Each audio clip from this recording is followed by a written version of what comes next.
को, उन भाई साहब को, उन टोपी वाले भाई साहब को तमाशा दिखाएगा? हाँ, दिखाऊंगा उस्ताद। जबूर है, चल तेरा नाच के दिखा। अभी ना उस्ताद।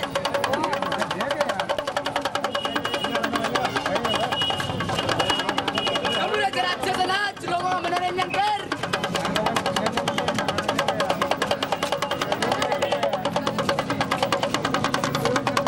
जबूर है, उस्ताद।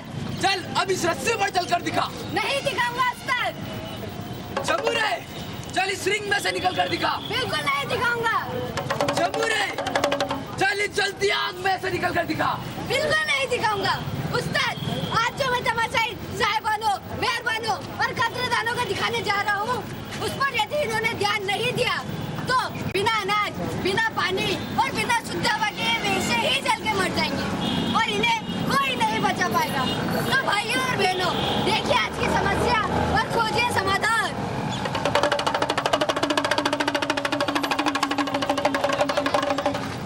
अजी सुनते हो, घर के पीछे वाला छज्जा टूट रहा है।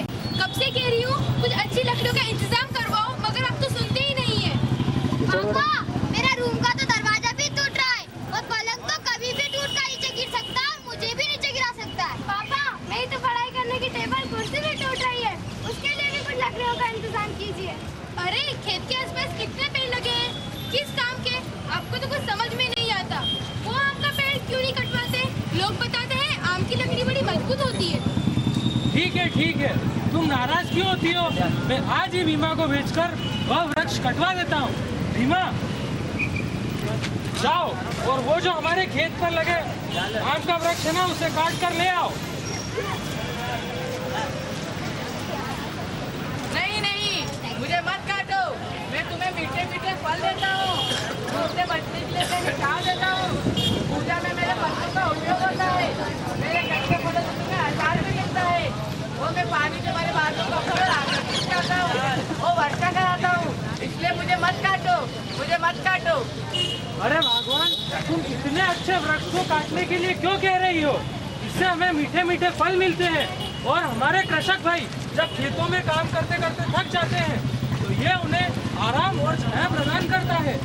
हम ऐसा करते हैं कि नीम के वृक्ष को कटवा देते हैं, वो तो कड़वा भी होता है। भीमा, जाओ और नीम का वृक्ष काट कर ले आओ।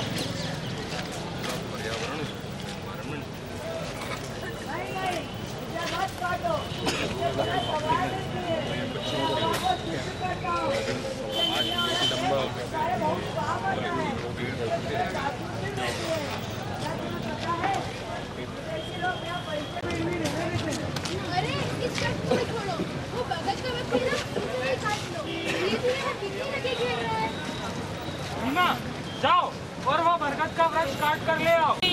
मुझे मत काटो, मेरी शाखाएं बहुत दूर दूर तक फैली हुई है। यह शाखाएं दोपहर में जाते हुए राहगीरों को तपती हुई धूप से बचाती है, उन्हें ठंडक और आराम प्रदान करती है।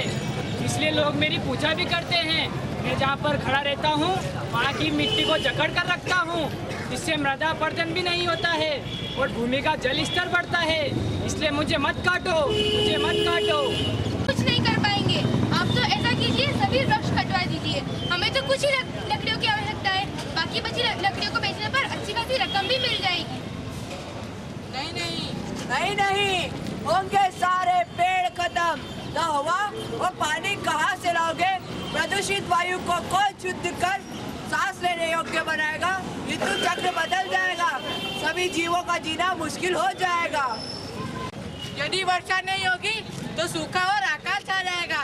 हर तरफ जीव जंतु परेशान और बेहाल होंगे, सभी पशु पक्षी और मानव मारे जाएंगे।